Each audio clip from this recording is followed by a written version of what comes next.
Good morning, everybody. I'm Jason, I'm Spencer.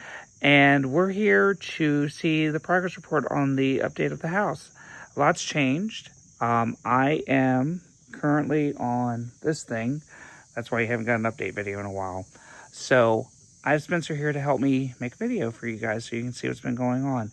So without further ado, let's get to the house and see what's new. This is the bump out we were talking about in the previous videos that was going to go here.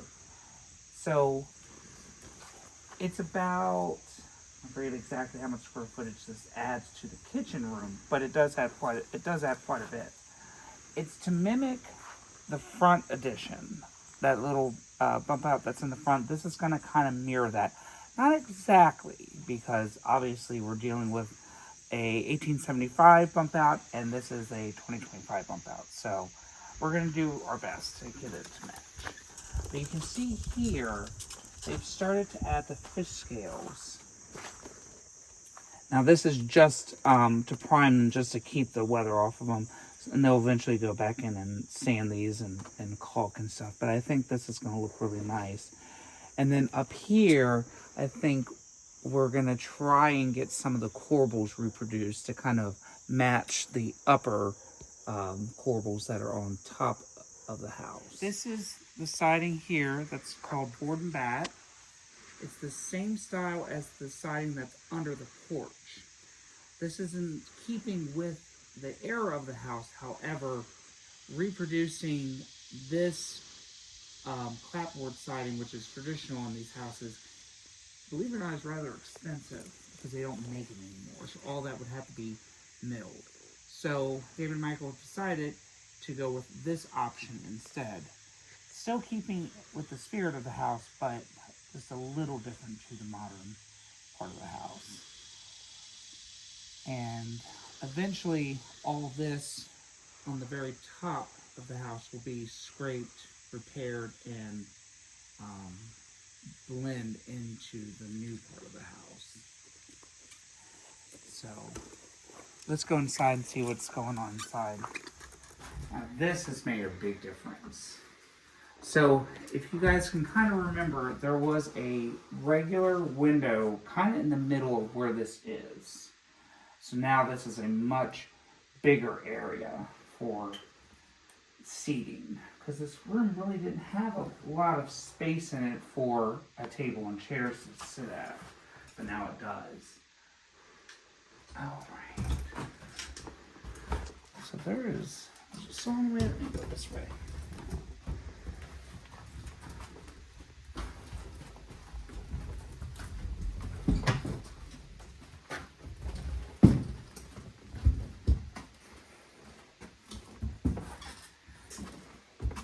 Looks like this is being reframed. Moved over just a little bit.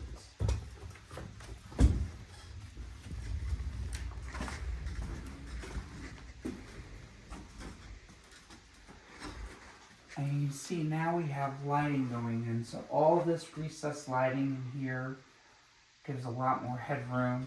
I think this is going to be for maybe a ceiling fan or a chandelier of some sort.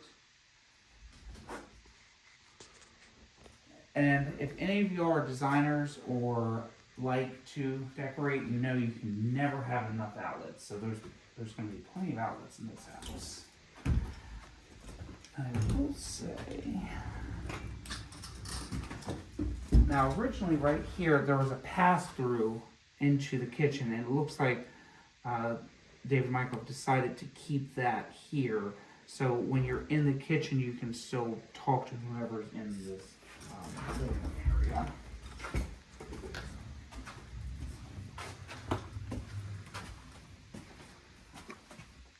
Not much is happening there. And this is all the HVAC stuff's in here. So that's going in now. So there's going to be two HVAC systems in this house. One for upstairs and one for downstairs. That is going to basically allow you to climate both areas of the house. When you're dealing with old houses, they were not designed for HVAC systems. You know, they were designed for natural AC. which of course is what they call cross ventilation. So if you ever see an old house, you'll notice the doors and the windows always kind of line up. That was so on certain days they could open up the doors and the windows and always get a breeze. And this house is no exception. There would have been windows and doors across from each other. Now, unfortunately, because of the house being renovated and added on to, a lot of that has changed. So, enter the HVAC. Plus, if you live on the East Coast and you live in Virginia, you know summertime is no fun. So, you want to have AC. So, I guess we'll go upstairs now and see what's going on upstairs. Alright, so we're going to pause here on the landing for a second. So, as you guys know, this was, when we started this project, a bathroom. And it's going to continue to be a bathroom. But, since the new addition had to be completely redone, including the original existing space that was here, added on at some point in the house's history, they had to come up with a creative solution because now, to meet code, the new downstairs had to have higher ceilings. So that means up here also had to have standard ceilings. So the contractor, David Butler, came up with this solution. So originally it was just a step up into the bathroom, but because of the higher ceilings, that added another, we'll say 10, 11 inches to that step, making it too dangerous. And instead of coming out onto the landing with a step, because that would be not really efficient because there's a very narrow landing here, he created 2 steps up and into the bathroom. So now what we're going to have is a nice door casing here. Now it looks a little odd right now, but I think once everything is in and it's finished and trimmed, I think it will make much more sense. And it will give a much easier access into that bathroom now than just a giant step, which would not be very user-friendly. So now we're going to go into the other rooms and see what's going on in them. So, this room, the only bad thing about this knee scooter is it's not easy to get around. Now, when we started this whole project, this room was kind of in a sad state of affairs. This whole area was collapsed from the ceiling, from all the items that were in the attic. So this was the room we used to throw all the stuff out of the attic down here to get the weight off the floors. Now it looks like we've got HVAC going in, so that's exciting. So Spencer, can you kind of see up there? So what you're seeing there is you're seeing the ductwork going in. So like I said, there's going to be 2 units in this house. There is going to be a unit in the attic, and there will be a unit downstairs. Now, this is going to make it much easier to heat and cool this house because we'll have 2 zones. In the summertime, obviously upstairs gets hotter, so this will be able to cool the upstairs much more efficiently. And then downstairs, in the wintertime, it will be cooler, so we'll be able to heat downstairs because heat rises, cold air falls. So we'll see if we can't stick our head up there so you can get a better view of what's going on up there. So the registers, I believe from what I was talking to the contractor yesterday, these are the registers right here. So I want to show you. So these are what we call registers. This is where the air is going to come out of. But instead of cutting into the floors, and since the unit's in the attic, they're actually going to be in the ceiling. So the air is going to be blown down. And then downstairs, the air is going to be blown up. So these are kind of just, I'm assuming they're placed where we need to put them. So it looks like this room is going to have one here and one here. Typically, vents are placed either below windows or above windows and doors. So there'll probably be one above this window and one above this window. And that's just because that's where the air normally leaks in and out of windows and doors. And you can see here in the hallway, This is an intake vent, so this is what's going to draw the air up and into the unit to give the unit air so it can breathe.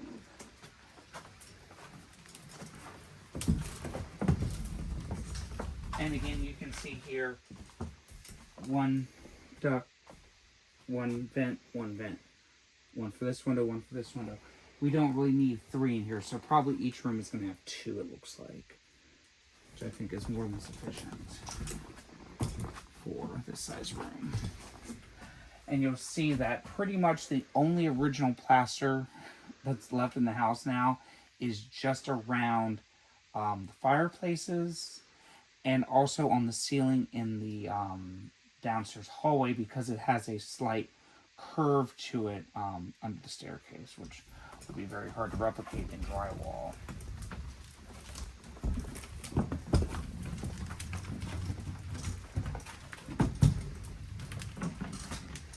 And again, ductwork above the windows. Now, this was a change that David Robinson told me about. This room seemed pretty dark to David and Michael, even though here, I believe is going to be the shower, and I believe over here is going to be a vanity toilet situation. But they still felt that this corner of the room was rather dark. So what they decided to do is to add this little hexagonal window in the shower area to let in more light. That way it doesn't feel so dark in here, and you don't have to have so much light on to be able to see what you're doing in this bathroom. So I think that'll be a nice little addition. Not quite sure though where everything's going to go yet. I think they're waiting for the plumber to get here and kind of see where they can put things. But the HVAC has to go in first before the plumbing can go in. Alright, so since I can't get up here, Spencer has bravely offered to stick his head up there and show you what's going on. So what do you see, Spencer? This looks like the unit and the ductwork being put in here. Sliding over this way, you can see it, more ductwork over there.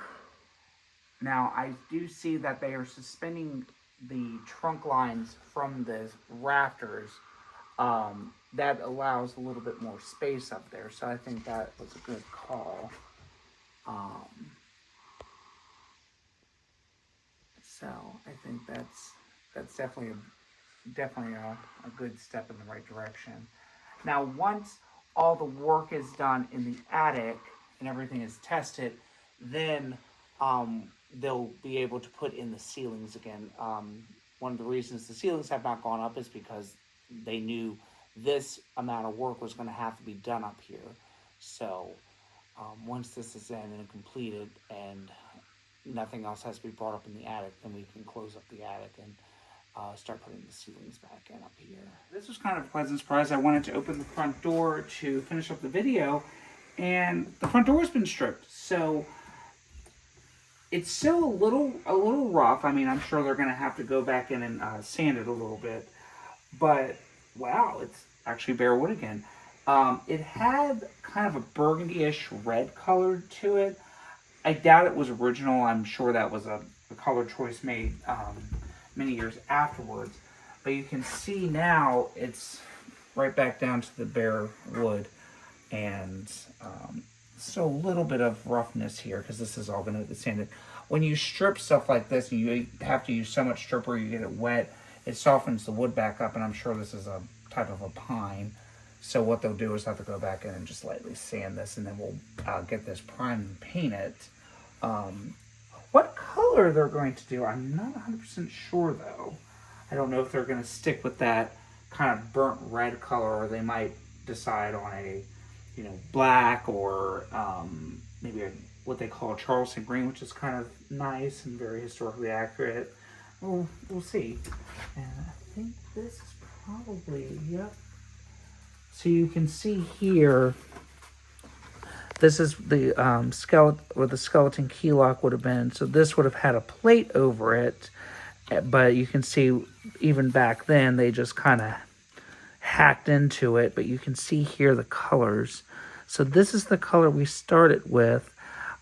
This looks like maybe a slightly darker shade of it. And then we go to almost looks like white and then a primer of some sort. So I'm wondering if the door wasn't just white originally, which probably would have made sense.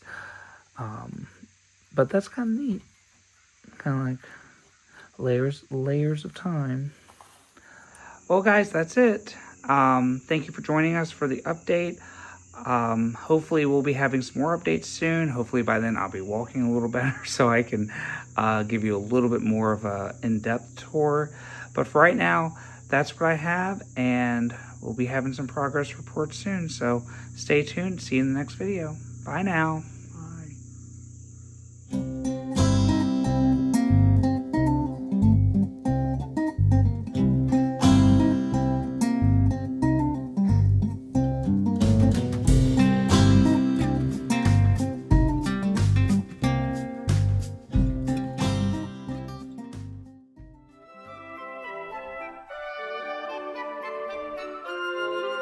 Remember to like, subscribe, and hit that notification button.